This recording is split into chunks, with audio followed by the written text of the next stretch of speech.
Boa tarde, amigos e amigas. Estamos realizando mais uma análise semanal, sempre sobre um tema de grande interesse dos trabalhadores brasileiros, né? Pelo menos é o que a gente imagina, trabalhadores e trabalhadoras. Agradecer o pessoal que já está aqui conosco nesse sábado de carnaval no Brasil. Um amigo meu, o Ademar Mineiro, grande economista Ademar Mineiro, grande figura, torcedor do Fluminense, quando viu o cartaz convocando essa transmissão aqui em pleno sábado, né? Ele mandou uma mensagem com o seguinte teor: Ô Zé, tu já percebeste que o dia 18 de fevereiro será sábado de carnaval? Tu ficou doido, é? Demar, eu sei que provavelmente tu não está assistindo porque tu é um cara normal, né? Mas eu quero dizer o seguinte: o sujeito trabalhar 34 anos com o movimento sindical, como é o meu caso, para fazer isso, é porque o cara é meio doido mesmo. Né?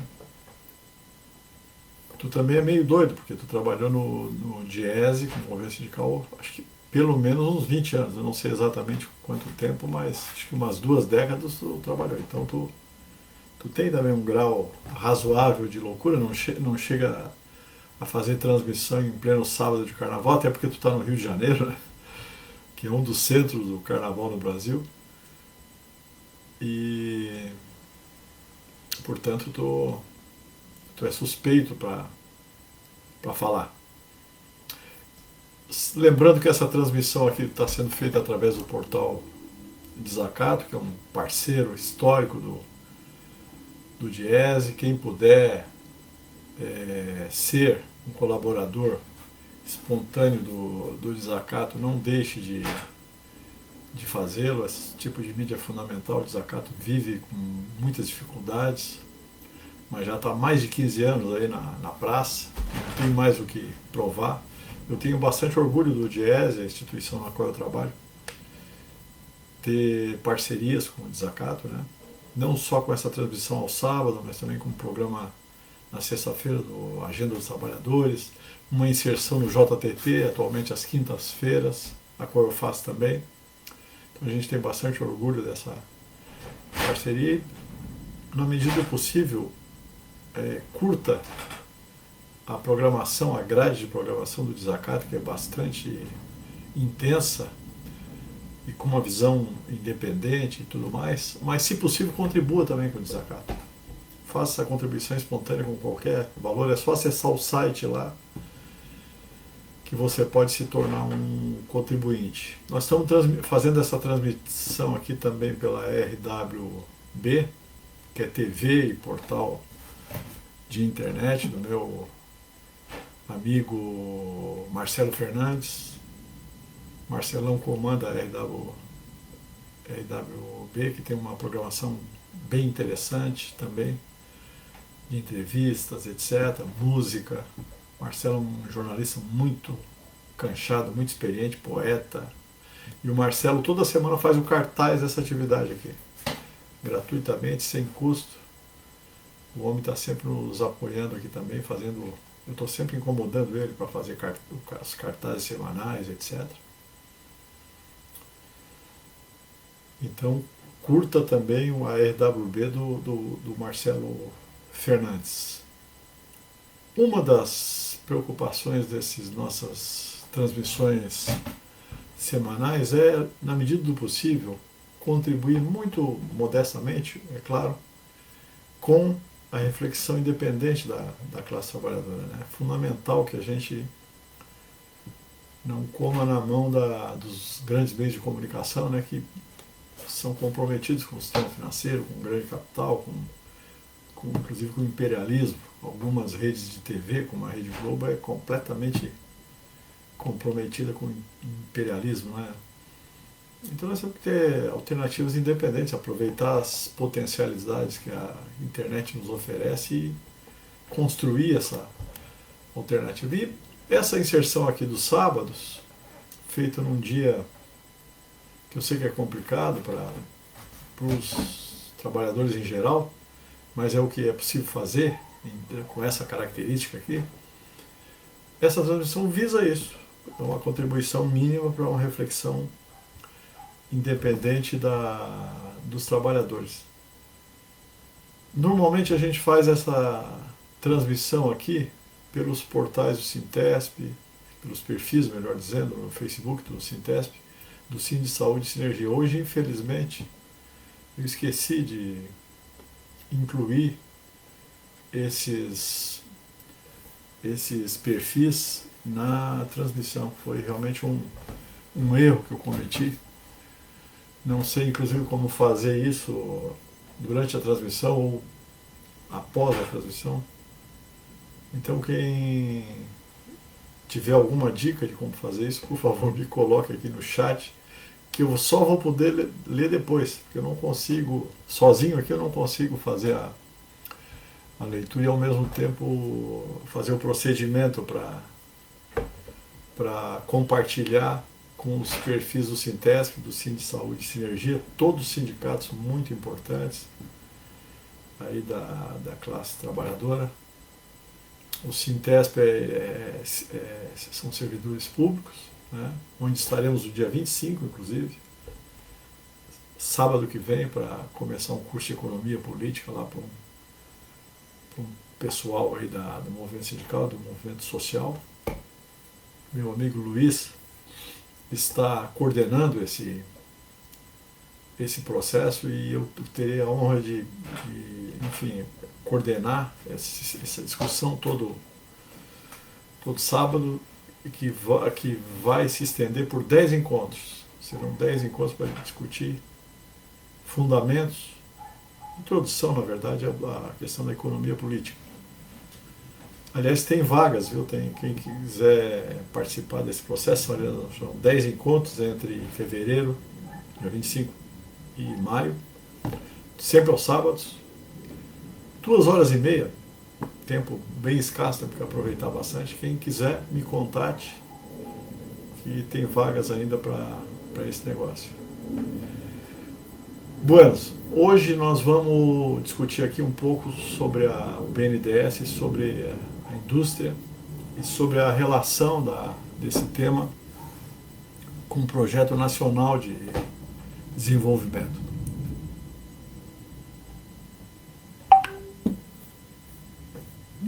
Projeto esse que o Brasil não tem, poucas vezes na história teve, né? E que pode até agora com o governo Lula, apesar de todas as dificuldades que estão colocadas. Até pelas dificuldades que estão colocadas, é fundamental que o governo Lula encaminhe, uma coisa muito difícil, mas encaminhe esse projeto nacional de desenvolvimento. E o Banco Nacional de Desenvolvimento Econômico e Social, BNDES, pode influenciar positivamente nesse processo. A gente sabe que, do ponto de vista econômico no Brasil, a situação é muito difícil, muito desafiadora, né? A previsão de crescimento para esse ano é de 1%, apenas 1%. E a taxa de juros real do Brasil é a maior do mundo. O Brasil é o paraíso dos banqueiros. Os banqueiros têm uma vida doce aqui, né? Que é a taxa de juros de 8% real, 13,75% nominal, tirando a inflação. 8% real, maior do mundo. E não tem motivo técnico para manter isso, a não ser o fato de que os banqueiros os banqueiros e outros especuladores mandam na economia brasileira, né? E o BNDES, nesse Projeto Nacional de Desenvolvimento, em meio a condições muito adversas, ele pode ajudar muito nesse processo de enfrentamento desses problemas, né? O banco foi simplesmente decisivo em toda a história econômica do Brasil. Outro dia eu estava vendo uma entrevista com o atual presidente do banco, o Aloysio Mercadante, que é um economista de mão cheia. Ele estava lembrando que a construção do plano de metas do governo JK, Sereno Kubitschek, um governo que foi de 56, né, até 61, esse plano de metas, que foi fundamental no governo JK, ele foi desenhado dentro do BNDES. Né? O BNDES tinha sido fundado no começo da década de 50, em 1952, e esse plano de metas ele foi aplicado, foi desenvolvido no governo JK, né? Que teve inclusive como uma das suas fontes os estudos do grande economista Celso Furtado, grande economista paraibano, referência dos brasileiros, que por alguma razão estudam a economia brasileira, né? E eu diria que o Celso Furtado, acho que nós deveríamos considerá-lo o maior economista da história do Brasil, intelectual extremamente refinado e que trouxe para a economia a ideia e a necessidade do planejamento econômico, que até então era uma coisa que no Brasil não existia. Essa referência foi fundamental para o plano de metas do Juscelino Kubitschek, segundo relatos do próprio Furtado, né, por detrás inclusive, uma coisa que pouca gente conhece é que por detrás daqueles projetos setoriais do plano de metas tinha uma visão, uma amarração geral macroeconômica que era extremamente fina, muito sofisticada. E só um cara, né, e outros, evidentemente, mas só um líder como o Celso Furtado para ter esse tipo de refinamento de análise. Né? Ele é uma grande mente pensante da economia social e além de tudo, um nacionalista, um defensor do Brasil. E com uma terceira característica muito importante, ele era humanista, um cara que estudou sobre desenvolvimento, não só por interesse intelectual, mas por identificação com a massa popular do Brasil, né, que passa um trabalho do caramba aí, né, sofrimento, etc. Ele tinha essa veia social que é fundamental, né, para qualquer cientista social, né, e raríssimo nos economistas, diga-se de passagem, raríssimo nos economistas.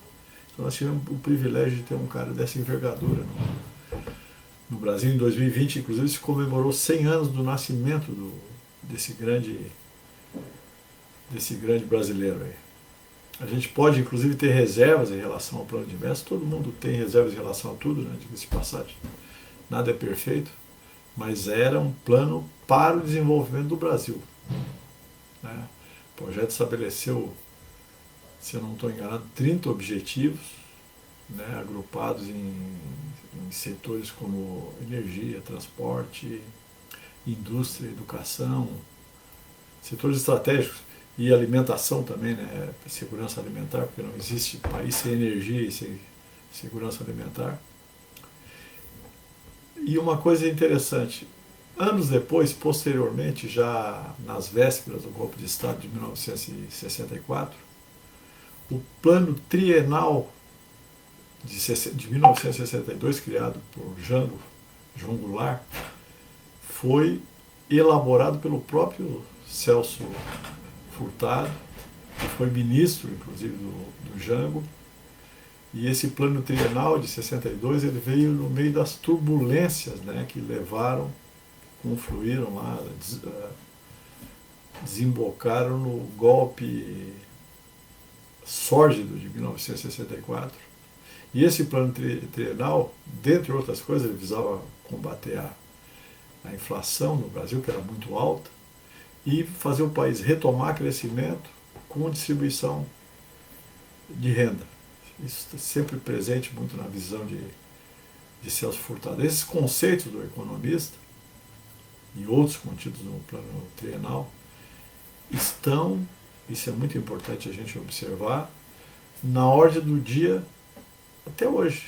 Até hoje estão muito na ordem do dia. Substituição de importações por produção nacional onde for possível fazer, né? Uma substituição realizada gradativamente, de forma a possibilitar que os atores sociais assimilem isso, né?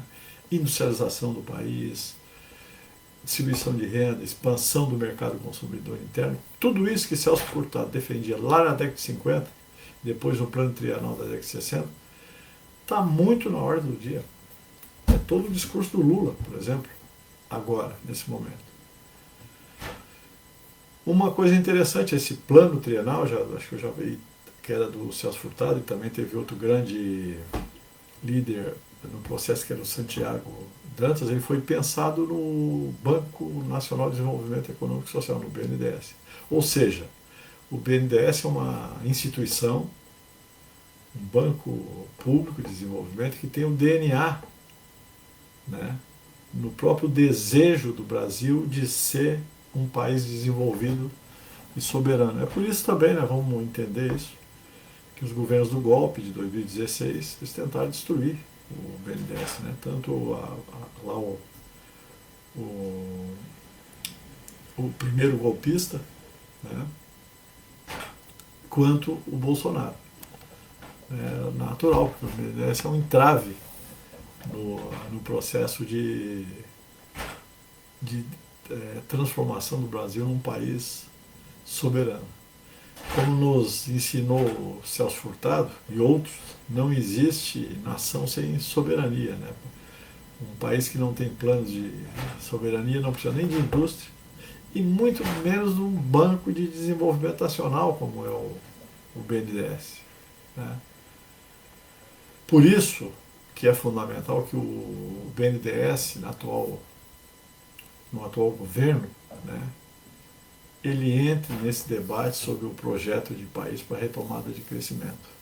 O Brasil, desde Sarney, que já saiu do governo há praticamente 40 anos, desde o Sarney o Brasil só discute inflação e meta fiscal, né?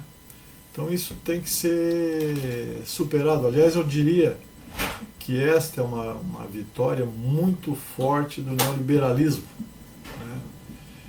Começou há 40 anos atrás com o governo Sarney. Desde então não se fala em desenvolvimento, né? Só se fala em controlar a inflação e obter superávit fiscal, que é o, digamos assim, é o número, é o molde do imperialismo. Eles querem que um país como o Brasil fique restrito a esse quadro muito estreito de superávit, de ter superávit primário, etc. Mesmo os governos de esquerda do Brasil, recentes, Lula e Dilma, se apegaram bastante a essa agenda, né? Que isso, eu repito, é o número do imperialismo, é o que eles querem, né? Digamos assim, é o manequim do imperialismo, né? Essa política pública de esquecer desenvolvimento e pensar em superávit primário, a gente conhece bem essa trajetória, né? Isso só aumenta a fome do povo, né? Por exemplo, nós estamos vendo agora a política de juros reais. Aí tu escuta lá o presidente do Banco Central, né, que hoje se diz independente, fica repetindo asneira lá sobre as razões pelas quais o Banco Central brasileiro mantém taxa de juros reais de 8%, é um caso único no mundo, né? Isso é asneira. Isso é asneira, isso não tem fundamentação técnica, isso é conversa fiada. Política pública que leva à fome de um povo num país que produz os alimentos, a quantidade de alimentos que produz o Brasil, não tem fundamentação técnica, é coisa de enrolador, é conversa fiada. Não faltam, inclusive, idiotas para acreditar nisso. Inclusive colegas meus economistas que são idiotas, que ficam repetindo isso que nem um papagaios, né? Mas o fato é que o debate sobre o desenvolvimento saiu da pauta há quase 5 décadas, com um pequeno interregno ali nos governos Lula e Dilma, né, nos quais se tomou algumas ações importantes do ponto de vista do desenvolvimento, como menciono aqui, o Minha Casa Minha Vida, né, e os PACs. PAC 1 e PAC 2 foram programas que vão no sentido oposto a essa visão neoliberal, que é uma visão de destruição do país, né, e de aumento da dependência ao imperialismo, né. Mas o fato é que, tirando esse interregno aí, onde alguns setores discutiram desenvolvimento, nós estamos há 40 anos no Brasil sem discutir esse assunto. Como se o país estivesse condenado, né, a manter o seu povo miserável para obter superávit primário das contas públicas. Um negócio absurdo, né? Até é bom mencionar que tanto o PAC quanto Minha Casa Minha Vida são projetos estratégicos que foram destruídos no governo golpista de Temer e Bolsonaro. Foram destruídos. Se não me falha a memória, o orçamento, né, do Minha Casa Minha Vida no ano passado, último ano desse miserável governo Bolsonaro, foi 10% do que era em 2015 ou 2016, no último ano da Dilma, né?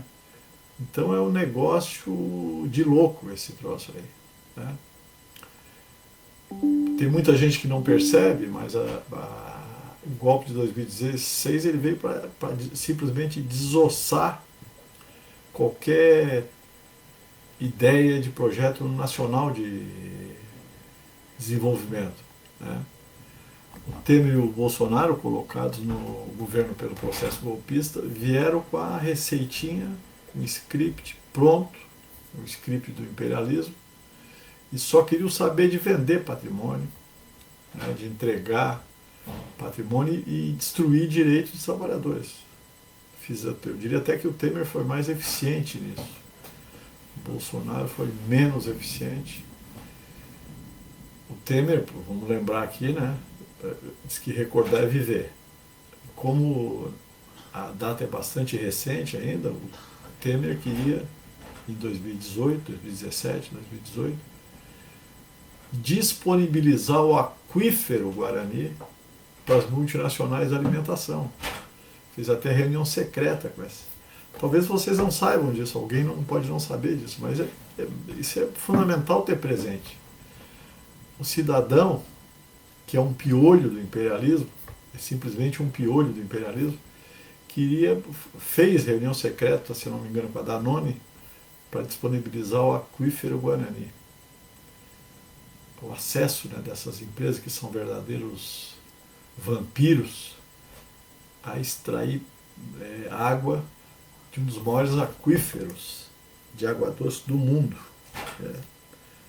Eles, para entregar patrimônio, muitas vezes eles ficam dizendo, né, que a empresa A, B ou C é ineficiente, os trabalhadores são marajás. O que eles iam dizer do aquífero? Para meter a mão para uma multinacional como a Danone ou a Nestlé, meter a mão no aquífero? O que eles iam dizer? Meter a mangueira, no caso, né, as mangueiras, para depredar, como eles costumam fazer com tudo que é recurso, né? Mas o fato é que do golpe para cá houve uma evidente, né, trabalho desses governos aí para retirar do BNDES o seu papel de financiador do desenvolvimento nacional, né? Por exemplo, em 2018, né, se não me engano foi em 2018, o Bolsonaro determinou que o presidente do BNDES desvendasse a chamada caixa preta supostamente existente no banco.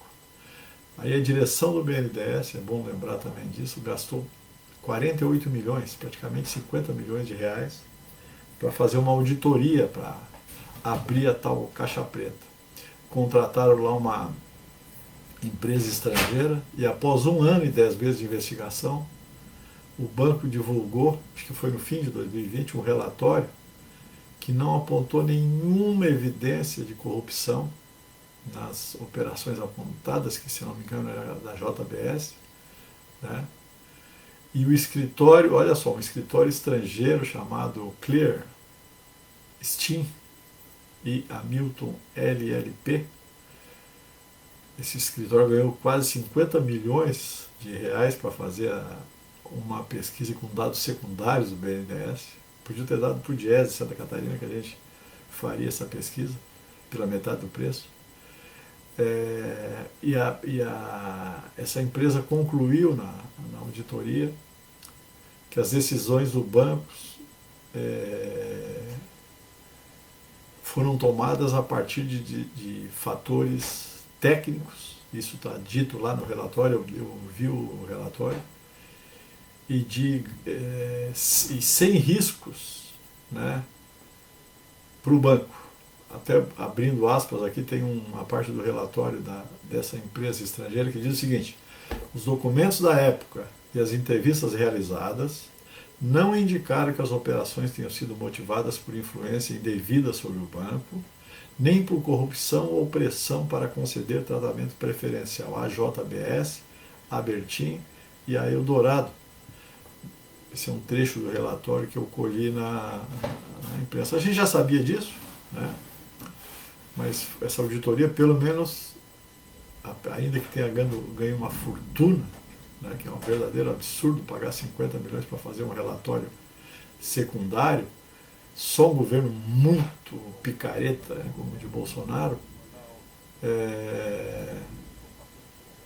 mas pelo menos teve esse reconhecimento, né? E, de fato, uma das missões dos golpistas é acabar com o BNDES enquanto instrumento de desenvolvimento, né? Tem até um dado que eu ouvi do Mercadante, o atual presidente do banco, Luiz Mercadante, economista Luiz Mercadante, que ele diz o seguinte: o BNDES transferiu para o Tesouro Nacional entre 2016 até o ano passado 678 bilhões, quase 700 bilhões B de bola por tesouro. Ou seja, o banco, né, se tornou um instrumento de tirar recursos da economia para financiar o tesouro, invertendo o papel histórico do banco, que é criar as possibilidades, as condições materiais para a geração de riqueza nova, financiando as empresas produtivas, projetos consistentes, BNDES. Mas o que o governo Bolsonaro fez? Ficou sugando do banco. Historicamente, o BNDES é um banco de fomento, de desenvolvimento, com a função de oferecer crédito para investimentos em setores estratégicos para industrializar o Brasil, para investimentos, para apoiar micro e pequenos empresários em todos os setores da economia. A gente sabe que no Brasil as pequenas empresas elas têm uma participação muito pequena no PIB nacional. Muito pequena não, mas relativamente pequena, que é de 29%. E quando a gente olha para o mundo, né, a gente vê que essa participação é maior. Por exemplo, países como a Alemanha, bem maior, como a Alemanha e a Itália, tem até 65%, respectivamente, e 70% de participação das pequenas e médias empresas na geração do PIB nacional. Ou seja, o Brasil pode pelo menos dobrar esse percentual atual de 29% de participação. E o BNDES é estratégico nisso. Mas o certo é que não tem sentido o BNDES financiar o Tesouro Nacional como ocorreu do golpe para cá.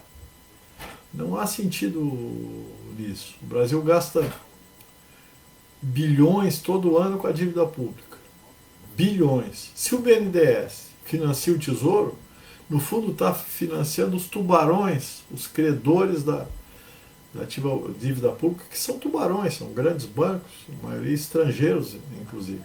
Então não tem nenhum sentido do ponto de vista econômico. É o mesmo que tu tirar da economia real, tirar do povo, tirar da população, tirar da riqueza, para dar para bancos privados, como eu falei, boa parte internacional, né, boa parte estrangeira, estão lá nos Estados Unidos e outros países imperialistas. Né. O Brasil precisa ter taxas de juros mais competitivas, mais favoráveis às micro e pequenas empresas. É fundamental fazer investimentos, inclusive em inovação, que nunca foi tão importante no processo produtivo quanto é agora. A tecnologia e uma parte da pesquisa tecnológica e a inovação, ela sempre foi importante na indústria, né? Mas agora ela é mais importante do que nunca, visto que nós estamos enfrentando aí a chamada quarta revolução industrial, né? Com o golpe, o investimento em pesquisa e inovação, que já era insuficiente, caiu fortemente, né? O BNDES pode ajudar muito nos investimentos nessa área, que é simplesmente fundamental. Vocês sabem que o mundo é dividido entre países que produzem tecnologia, países que consomem tecnologia, como é o caso do Brasil, e países que nem produzem e nem consomem, né? Evidentemente que, do ponto de vista do Brasil, nós temos que produzir tecnologia. Eu estava vendo uma pesquisa de uma empresa norte-americana famosíssima, Bloomberg, que é insuspeita de ser acusada de esquerda, né? Aí eu vi essa pesquisa da Bloomberg, que eles estabelecem um índice global de inovação, eles fazem uma classificação dos países mais inovadores do mundo. Esse índice avalia questões como registro de patentes, investimentos em educação no país, produtividade. Eles pegam a última levantamento da Bloomberg, pega 200 países, o negócio é robusto, né? E aí eles vão analisando esses indicadores que eu mencionei, para que eles obtêm no Banco Mundial, FMI, no BIRD, etc., para estabelecer esse ranking, né? Os 10 países mais inovadores, segundo essa pesquisa, são Coreia do Sul, Alemanha, Finlândia, Suíça, Israel, Singapura, Suécia, Estados Unidos, Japão e França, nessa ordem. O primeiro lugar dos 10 é a Coreia do Sul e o 10º é a França, né? Eu não fiz um estudo desse assunto, porque eu não tive tempo, mas eu não tenho dúvida de que todos esses países têm traços em comum, que eu podia destacar 2 aqui, né? O primeiro deles é Projeto Nacional de Desenvolvimento, mais ou menos formulado, bem formulado, mas tem que ter Projeto Nacional de Desenvolvimento para investir em inovação. E a segunda é um Estado Nacional que orienta, que dá as linhas do desenvolvimento. Essa coisa de inovação, etc., não cai do céu. Tem que ter projeto nacional e botar dinheiro nesse projeto. Não é só ideia, é também financiamento, né? Para isso tem que ter aquelas coisas que o Lula está dizendo, que todo mundo que tem um pouquinho de juízo na cabeça sabe, que é juros baixos, políticas de subsídios, fortalecimento das grandes empresas, das empresas nacionais de uma forma geral, ampliação do mercado consumidor interno e assim por diante. Ou seja, o contrário do que os golpistas, tanto o Meirelles lá no governo Temer, quanto o Paulo Guedes no governo Bolsonaro fizeram. O contrário do que esses caras fizeram, né? Políticas de cachorro louco, como a do Henrique Meirelles e Paulo Guedes, essas políticas que é só vender patrimônio nacional e desestruturar as políticas públicas e também tirar direitos dos trabalhadores, só destruir o Brasil. Isso não leva a nada, não constrói nada, né? Inovação, e além de tudo destrói o que já está pronto, né? O BNDES, inclusive, utiliza uma taxa de juros especial, a TLP, taxas de longo prazo, que é menor do que a Selic, mas atualmente ainda está muito alta, é 6,2, bem acima do IPCA, e é muito alta para financiar a produção, mesmo sendo inferior às taxas que os bancos privados cobram. Né? Tem que reduzir essa taxa, evidentemente, o governo já está preocupado com isso. Com taxa de juro menor, tu vai aumentar o crédito para a produção e, consequentemente, mais empregos e desenvolvimento econômico. Essa é a tendência. Né? Uma coisa importante, estava vendo nessa entrevista que eu mencionei há pouco com o Mercadante, só tem 8 países no mundo que produzem avião, e o Brasil é um deles, né? Por causa da Embraer. Quem foi que financiou a Embraer? Foi o BNDES. Né? O Banco Nacional de Desenvolvimento financiou uma empresa que daria, como deu, resultados no longo prazo, etc. Essas coisas não caem do céu. Tem que ter projeto, tem que ter paciência, tem que ter inteligência, tu tem que ter estratégia e tu tem que ter defesa dos interesses nacionais. Essa que é muita coisa. Né? E o Paulo Guedes e Henrique Meirelles só tem entreguismo e maluquice na cabeça. Então era impossível fazer esse tipo de investimento e de valorização do BNDES. Aliás, vamos lembrar aqui que Michel Temer tentou vender a Embraer para a Boeing em 2018. O negócio só não foi fechado porque a Boeing desistiu. Eles queriam vender por 4,2 bilhões de dólares, que considerando a importância estratégica da Embraer sob todos os pontos de vista, inclusive do ponto de vista da segurança nacional, é dinheiro de cachaça. Mas o que a gente vai esperar de um cara que pode ser considerado um piolho do imperialismo? Só piolice. Né? Não fechou esse negócio porque a Boeing recuou dessa coisa. Né? O BNDES, se ele reassumir o seu papel nesse governo atual, ele tem a missão de financiar, sempre teve isso, desde que foi fundado lá em 1952, de financiar os setores estratégicos, né, para gerar emprego qualificado, inovações, patentes, né, a função de financiar, de prospectar, de indicar novos setores para investimentos. Né. Em 2008, né, não sei se vocês lembram, quando veio aquela brutal crise chamada de Marolinha pelo Lula em 2008, que no Brasil acabou sendo muito pequena mesmo os impactos da crise, em parte por causa do BNDES, mas o fato é que o BNDES aumentou a sua importância no PIB nacional. Historicamente ele financiava 2% do PIB, passou a financiar o dobro, mais de 4% do PIB. Né? E é claro, depois do golpe houve o desenvolvimento de uma estratégia clara, né, de tirar o BNDES da linha de frente do financiamento da economia, e hoje o BNDES é 0,7, financia 0,7 do PIB, que é uma participação muito abaixo da participação histórica do banco, que é de, conforme eu falei, 2%. Por que o BNDES é importante? O setor privado de crédito no Brasil, os bancos privados, financiam só setores com risco pequeno. Eles só vão no filé, né, do financiamento. Por isso financiam um pouco.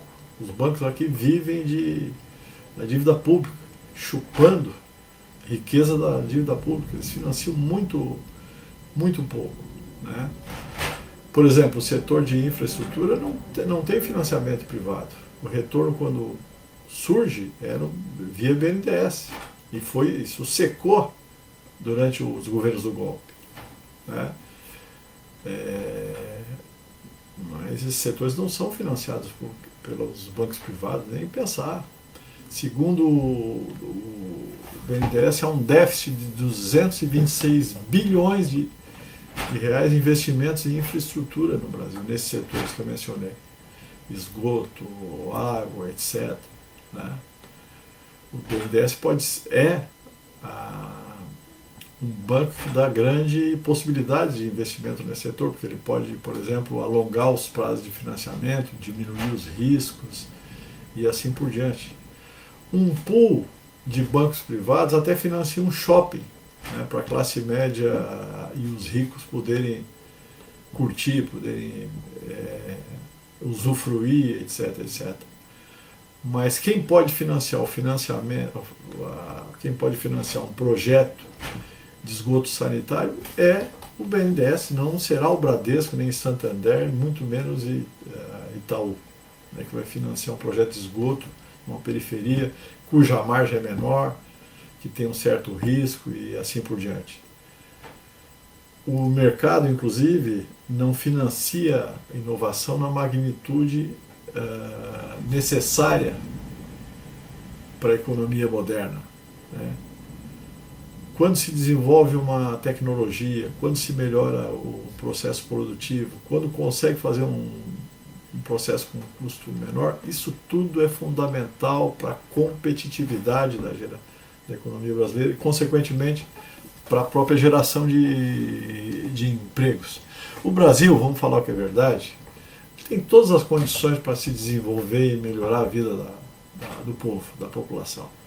O Brasil tem tudo, tem vento, tem sol, tem território, tem mercado consumidor interno, só que para as empresas se tornarem mais competitivas e não ficar sendo vendida a preço de banana para o estrangeiro, elas têm que ter escala, elas têm que ter preços internacionalmente competitivos, exportar, né?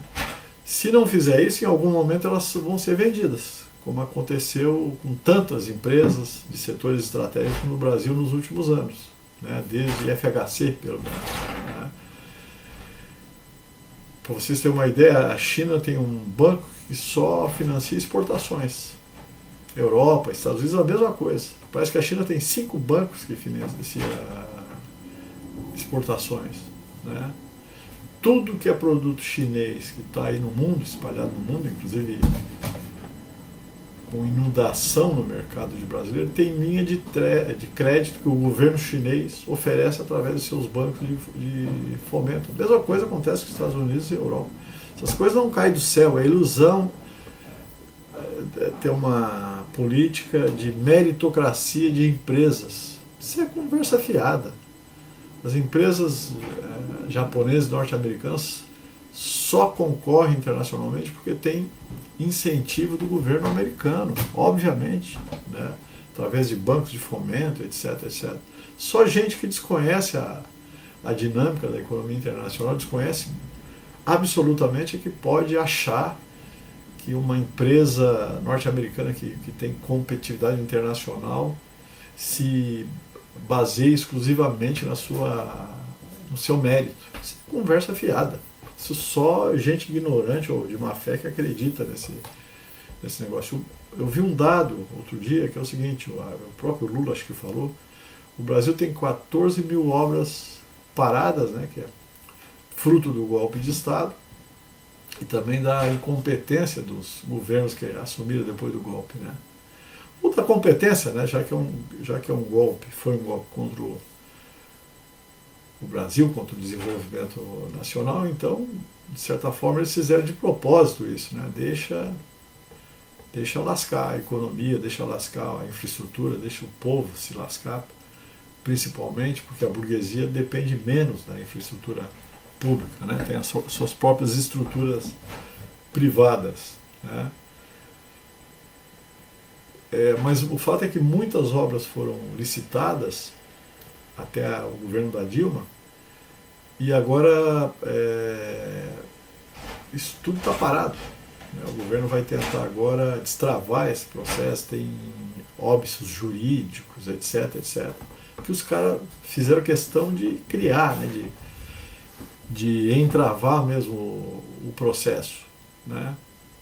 Vamos só lembrar aqui que um dos objetivos da própria Lava Jato foi destruir empresas brasileiras, e aliás tiveram muito sucesso, né, com essa destruição, por exemplo, das empresas de engenharia. A gente sabe que se o Brasil quiser ser um país forte ao nível internacional, tem que ter engenharia própria, tem que ter aviação própria, tem que ter indústria de armas robustas, porque senão não vai conseguir, né? O Brasil, é bom a gente lembrar, em função do que foi feito até o governo Sarney, digamos assim, e um pouco do que foi feito depois no governo Lula e Dilma, o Brasil é um dos 8 países do mundo que consegue fazer aviões, que tem café no bule, tecnologia no bule, engenharia no bule, para fazer aviões. Se eu não estou enganado, são só 8 países que dispõem dessa tecnologia. É muita coisa. E isso tem a ver com o quê? Com financiamento público. Tem a ver com o BNDES, porque a Embraer foi financiada pelo BNDES. Para vocês terem uma ideia do processo, em 2006, o que é o neoliberalismo? Né? Em 2006, 50% do crédito do BNDES era para a indústria. No ano passado, 2022, era só 16%, né, do crédito do BNDES era destinado à indústria. Claro, isso é um sintoma do processo de desindustrialização que o país está sofrendo desde meados da década de 80. Né? Uma coisa que muita gente se nega a entender, deixa eu dar uma olhada como é que nós estamos de tempo aí.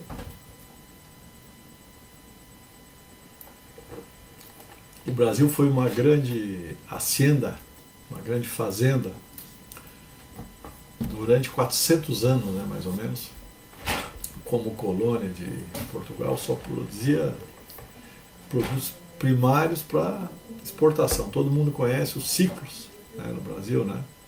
Ciclo do pau-brasil, da borracha, do café, da cana-de-açúcar, etc. O que era isso? Produtos primários. Né? E o Brasil não foi para frente nesse período, se tornou uma referência mundial pelo seu potencial agrícola, mas a gente sabe que a produção de produtos primários não desenvolve o país, mantém os trabalhadores pobres, gera uma concentração de renda muito grande, né? Gera riqueza em menor escala, porque os produtos são de baixo valor agregado, não cria inovação tecnológica, não gera bons empregos, não gera engenharia, não cria pesquisa e assim por diante.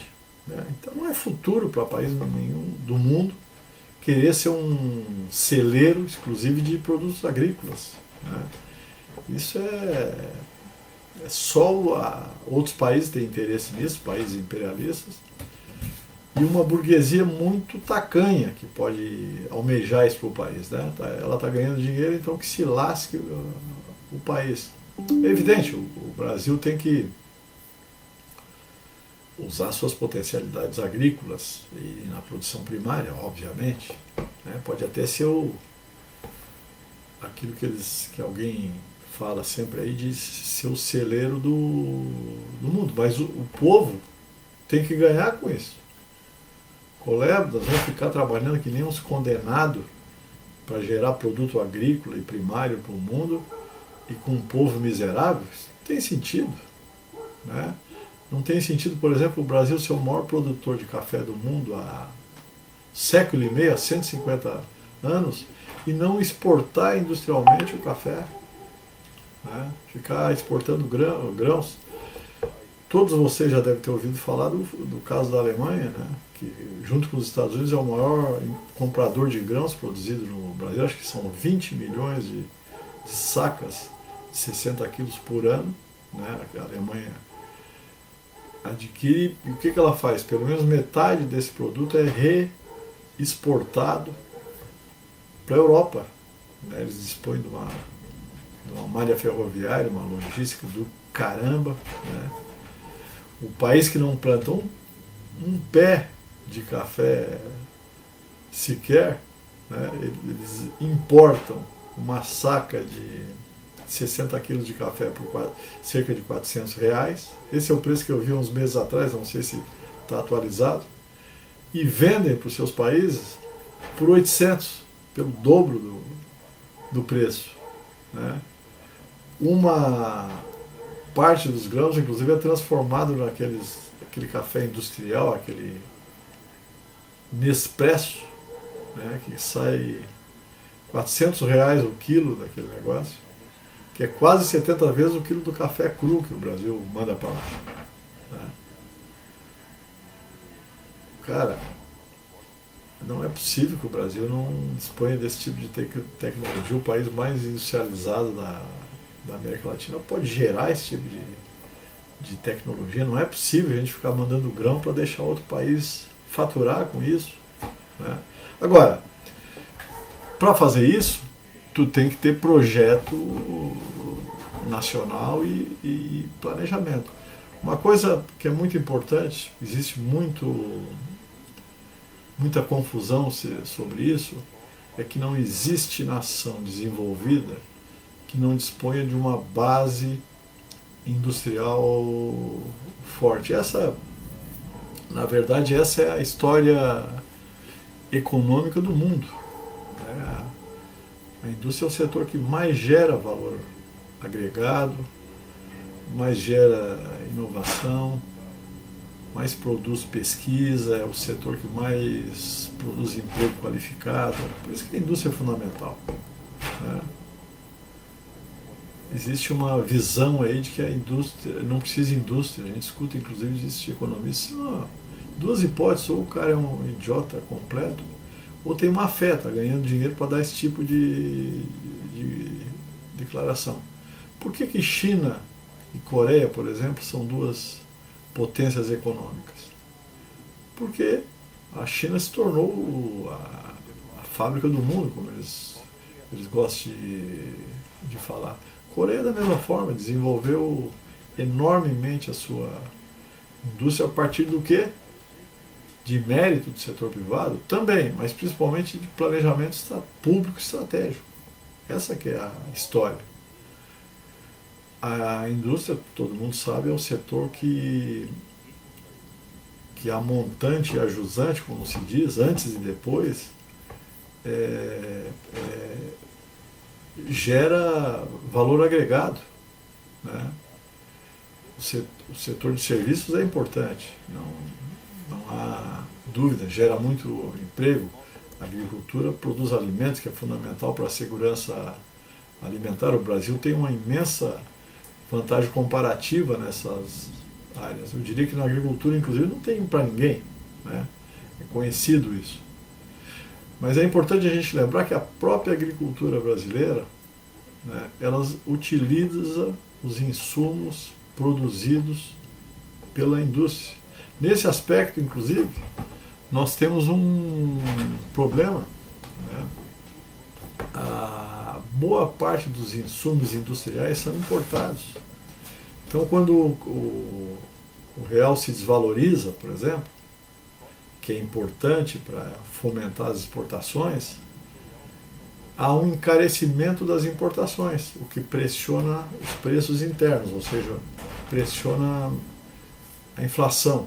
Então nós deveríamos ter uma indústria de insumos para a agricultura fundamentalmente situada dentro do país. Isso era muito importante para não ter essa dependência do nível do câmbio. Né? A gente viu, inclusive recentemente, aí, com a guerra da Ucrânia, o problema que o Brasil teve na importação de fertilizantes para a agricultura. Né?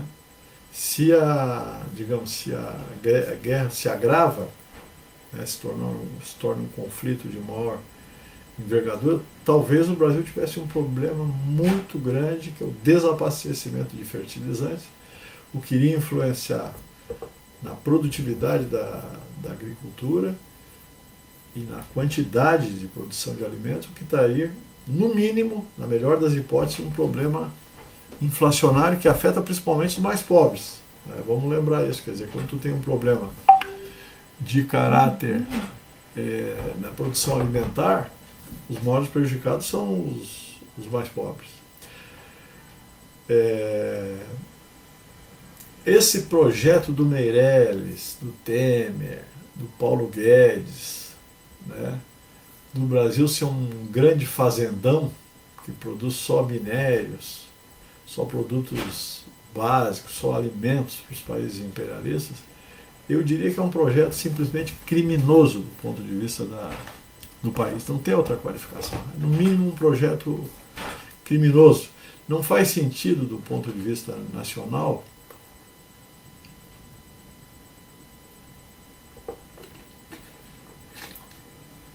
defender uma economia que concentra a riqueza, né, e garante prosperidade a 15, 20% mais ou menos da população. Né. Como uma fração da população muito pequena tem muito dinheiro, né, não falta inclusive economista para fazer o papel de boneco de ventríloco, né, e que defende, por exemplo, como eu vi outro dia, os juros mantidos pelo Banco Central atual. Além da prioritária questão econômica e social, o governo que assumiu agora há pouquíssimo tempo, menos de 2 meses, né, ele dispõe de margens para desenvolver políticas de soberania e relações internacional. É uma margem estreita, mas ele dispõe, porque foi um governo eleito pela população.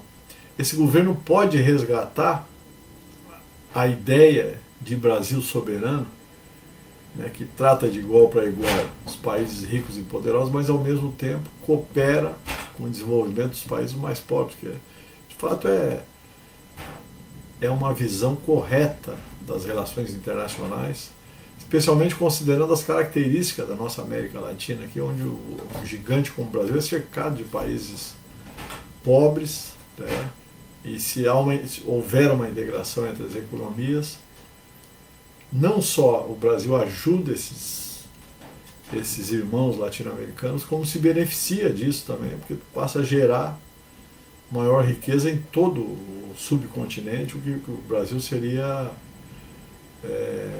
fundamental, inclusive na cooperação em relação ao desenvolvimento, investimentos, né, transferência de tecnologia e assim por diante. Né. Uma coisa eu acho que possivelmente vai acontecer, vai haver agora uma ênfase da integração da América do Sul, da América Latina, do Caribe. Nós já estamos vendo isso, fortalecimento do Mercosul, acho que é inevitável que venha também. E me parece que será retomada com força a articulação dos BRICS. Né?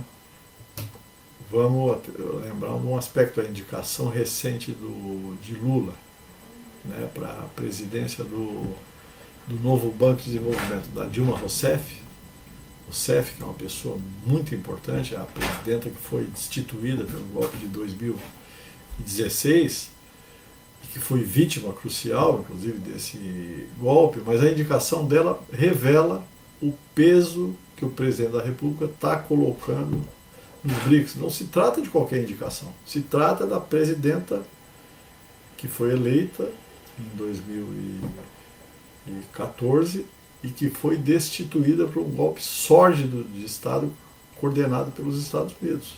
Né? Acho que é uma sinalização clara do Lula nesse sentido.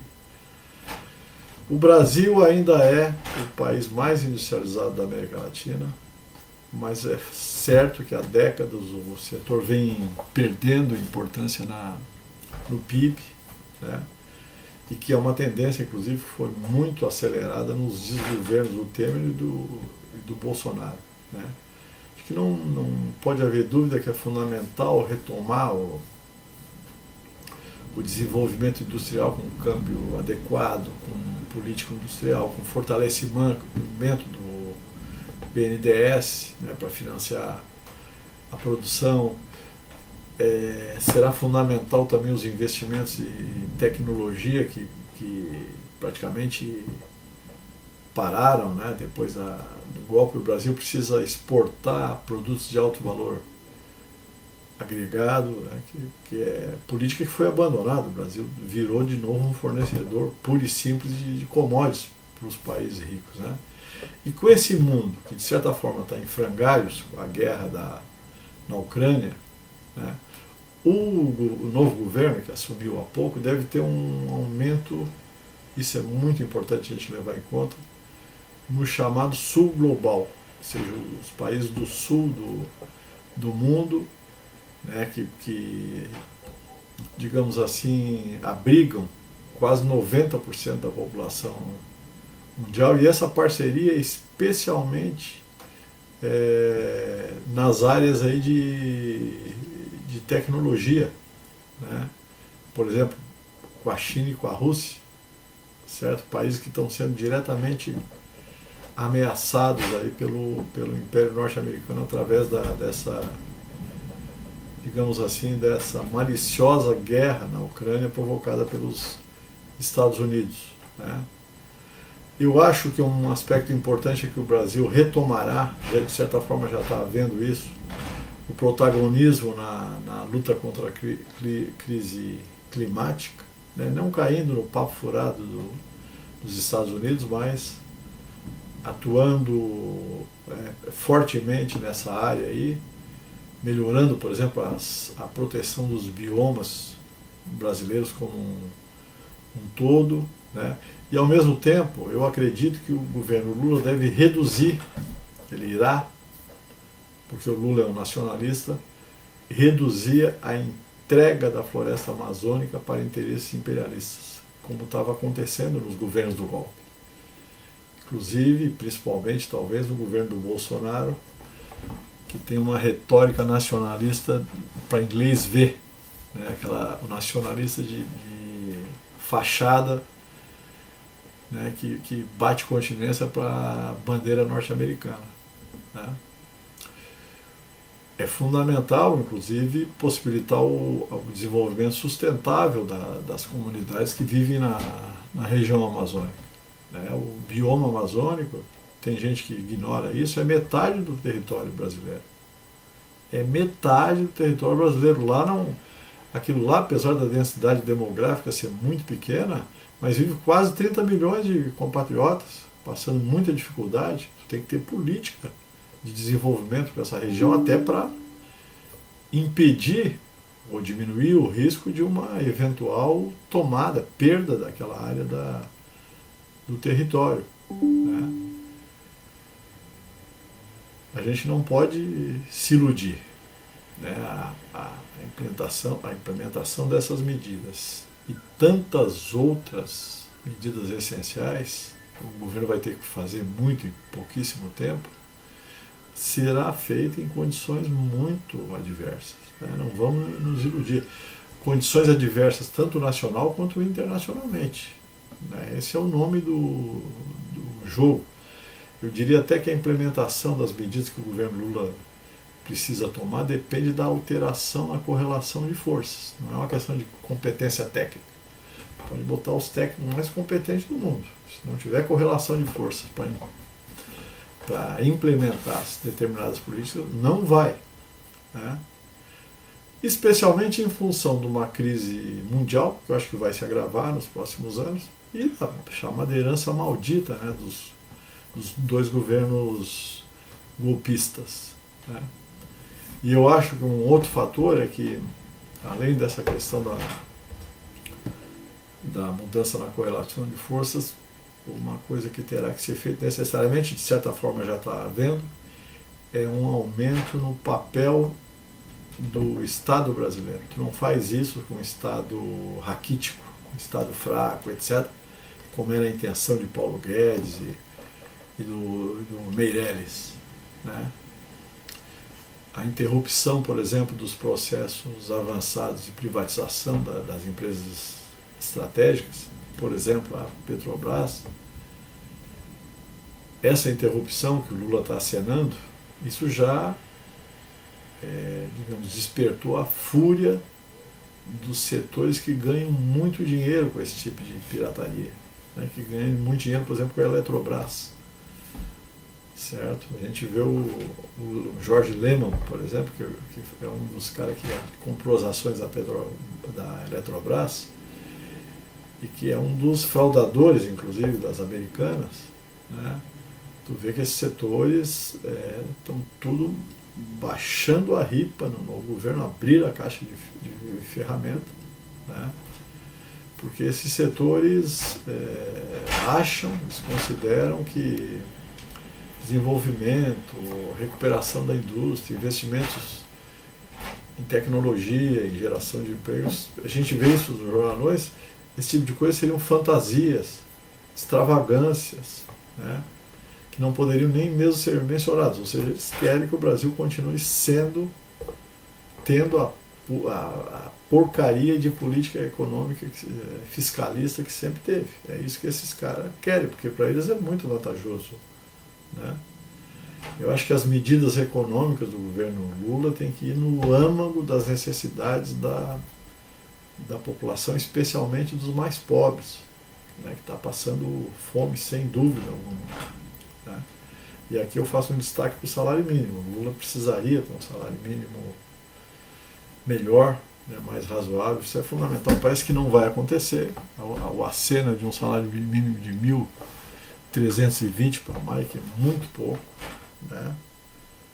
E seria fundamental dar esse aceno, né? E a outra medida que seria fundamental também imediatamente é começar a ver como baixar a taxa de juros. Hoje tem um complicador que o Banco Central é independente, não depende do governo, né? E o Lula já percebeu, daí as suas críticas ao Banco Central, que se ele não conseguir reduzir a taxa de juros, ele não vai conseguir crescer, o país não vai conseguir crescer e, consequentemente, ele corre o risco até de permanência.